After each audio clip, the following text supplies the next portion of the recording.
क्योंकि संतों के ऊपर षड्यंत्र कई सालों से हो रहा है। ये आज की बात नहीं है जी। क्या वो षड्यंत्र के शिकार तो नहीं? ऐसा भी तो हो सकता है। जांच का विषय। आप देखिए ना, हर साधु संत ही षड्यंत्र में क्यों फंस रहा है? कोई मौलवी, कोई दूसरा ईसाई का। मैं ये कटाक्ष नहीं कर रहा हूँ।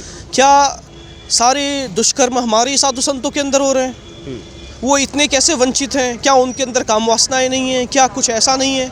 जय हिंद दोस्तों, मैं हूं आपका दोस्त विजय राजभर और आप देख रहे हैं यूपी सच तक। दोस्तों आपसे बता दूं कि अभी हम लोग आ चुके हैं प्रयाग नगरी और संगम में, और आपसे बता दूं कि दिव्य महाकुंभ 2025 का मेला लगा है और इसमें देश के कोने कोने से साधु संत महात्मा लोग आए हैं। और बाद में अभी बहुत सारा वीडियो हमने दिखाया आप सभी लोगों को कि साध्वी किन्नर लोगों का भी वीडियो दिखाया, लेकिन आज हमारे साथ महाराज जी हैं।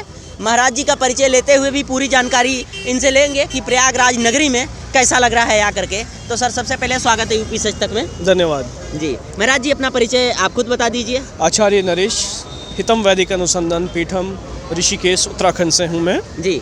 जो एक प्रकार से खुद भी हरिद्वार अपने आप में कुंभ की नगरी है, जहाँ से चारों धाम निकलते हैं। गंगा जहाँ से बहती है, हिमालय की गोद। आज हम उसी गंगा के साथ यहाँ पे कुंभ का स्नान, कुंभ का महापर्व के लिए हम पहुँचे हैं। हम 2 महीने यहीं रहने वाले हैं कल्पवास में जी। जो साधु संत महान सभी से मिलने वाले हैं, सभी का दर्शन करने वाले हैं जी। अपने में कुछ अच्छी ऊर्जाएं लाएंगे। इसी तरीके से हम और यहाँ जीवन देखना और जीना चाहते हैं। जी। महाराज जी, जिस हिसाब से साधु संत का जब रूप धारण कर लेने के बाद कहते हैं कि कुछ अलग एनर्जी मिल जाता है, क्या ये सत्य है? ये सत्य है, क्योंकि वो विचार परिवर्तन हो जाते हैं ना जी।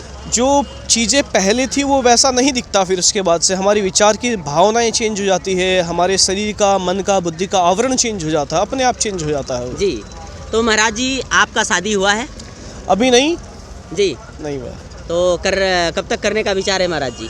अभी कोई विचार नहीं है और ना भी नहीं है, हाँ भी नहीं है। जब ईश्वर कुछ सही समय देखेंगे। कंफर्म डिसाइड नहीं है? अभी नहीं। अभी मुख्य उद्देश्य जो हमारा है, संस्कृति को आगे लेके जाना है। जिस चीज़ से हम पढ़े हैं और हमारे और भी जो ब्राह्मण लोग हैं जी, मुख्य हमारा उद्देश्य जो संस्कृत पढ़ के आते हैं, जो ब्राह्मण कर्मकांड पढ़ के आते हैं, हम उनको इंग्लिश और सिखा करके और अच्छा विद्वान, प्रखंड विद्वान बना करके बाहर देश विदेशों में हम दूसरे मंदिरों में उनको बेचते हैं, ताकि हमारी संस्कृति, संस्कार, सनातन संस्कृति एकदम झंडा पराक्रमी रूप से एकदम संसार के सामने आए। जी। महाराज जी, अभी आप बताए हैं कि हमारा खुद का आश्रम है ऋषिकेश में। आपके आश्रम से लोगों का भला किस हिसाब से होता है? मुख्य रूप ही वही है, हमारा संस्कार, सनातन का जो स्वरूप है जी। हम वहाँ विद्या के स्वरूप से हम उनका भला कर रहे हैं कि हम उन बच्चों को हम अपने पास रखते हैं जो संस्कृत पढ़ना चाहते हैं। हम उनको और आगे भेजते हैं, जैसे कर्मकांड सीख चुके हो, योग सीख चुके हो, आयुर्वेदा जो सीख चुके हो, हम उनके लिए अच्छी जॉब ढूंढने का प्रयास करते हैं, चाहे वो देश में हो चाहे विदेश में हो, बाहर हो। जी। महाराज जी, आपसे मेरा एक काफ़ी कड़वा सवाल रहेगा। जिस हिसाब से राम रहीम जी के ऊपर गंभीर आरोप लगाया गया था, राम रहीम जी इस समय तो आप जानते ही हैं कहाँ पे हैं, तो क्या राम रहीम जी के बारे में आप क्या कहना चाहेंगे? मैं कुछ नहीं कहना चाहता, क्योंकि मुझे किसी भी विश्वसनीयता का, किसी की उनकी जो क्या सच्चाई है अगर मुझे नहीं मालूम है तो मैं नहीं बोलूँगा। क्योंकि संतों के ऊपर षड्यंत्र कई सालों से हो रहा है। ये आज की बात नहीं है। क्या वो षड्यंत्र के शिकार तो नहीं? ऐसा भी तो हो सकता है। जांच का विषय। आप देखिए ना, हर साधु संत ही षड्यंत्र में क्यों फंस रहा है? कोई मौलवी, कोई दूसरा ईसाई का। मैं ये कटाक्ष नहीं कर रहा हूँ। क्या सारे दुष्कर्म हमारे साधु संतों के अंदर हो रहे हैं? वो इतने कैसे वंचित हैं? क्या उनके अंदर काम वासनाएं नहीं है? क्या कुछ ऐसा नहीं है? उनके भी तो कुछ चीज़ें होगी, पर फंसाया किसको जा रहा? सिर्फ संतों को? मैं विश्वास नहीं करता। ये सब प्री प्लानिंग्स होती है जो बहुत खतरनाक होती है, और फंसाया भी उसी को जाता है जिसका नाम होता है, या तो वो शासन का सपोर्ट नहीं कर रहा होता है या कुछ और चीज़ें होती है, तब जाके उसको फंसाया जाता है। जी। महाराज जी, अभी प्रयागराज नगरी में आप आए हैं, यहाँ पे आकर के जिस हिसाब से यहाँ की व्यवस्थाएं है, उस व्यवस्था से आप क्या सहमत हैं? क्या वो व्यवस्था सही है यहाँ पे?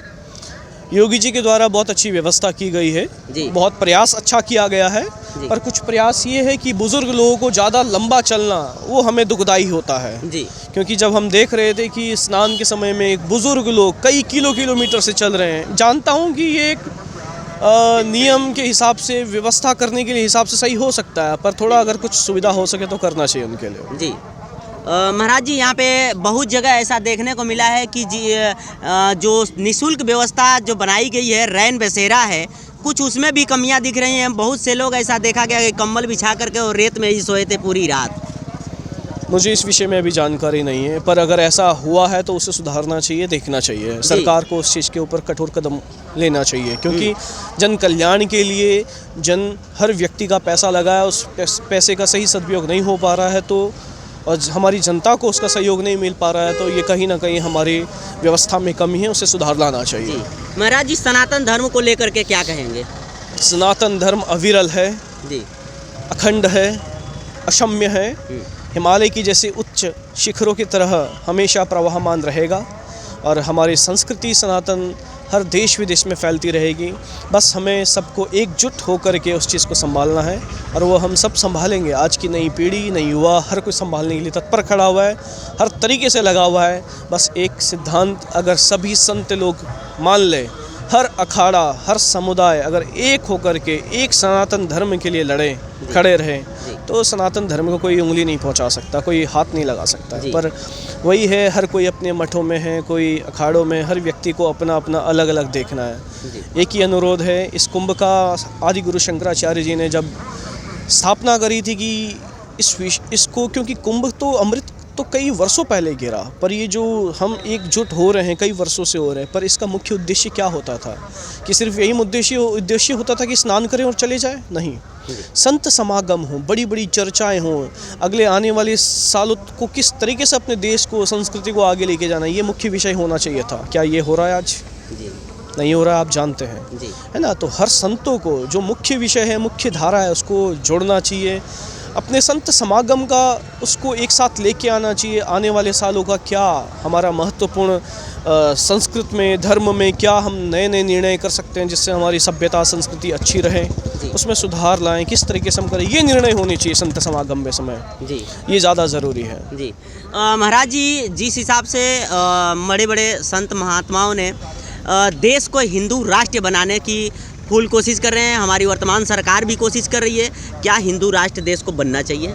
सरकार के पास तो पहले भी पूरा सहमत था, पर क्या किया उस सरकार ने? अगर वो हिंदू वोट के नाम से जीती है तो उसे तो उस समय कर देना चाहिए था, इतना समय का वेट क्यों लगा जी? तो हिंदू राष्ट्र तो हमेशा ऐसे ही है।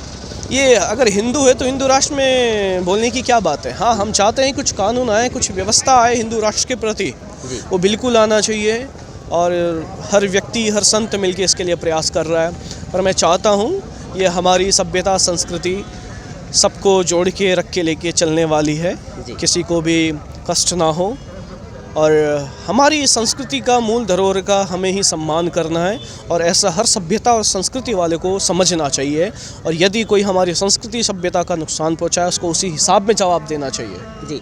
महाराज जी, मेरा लास्ट सवाल है, जो युवा पीढ़ी है उसके लिए आपकी तरफ से क्या संदेश रहेगा?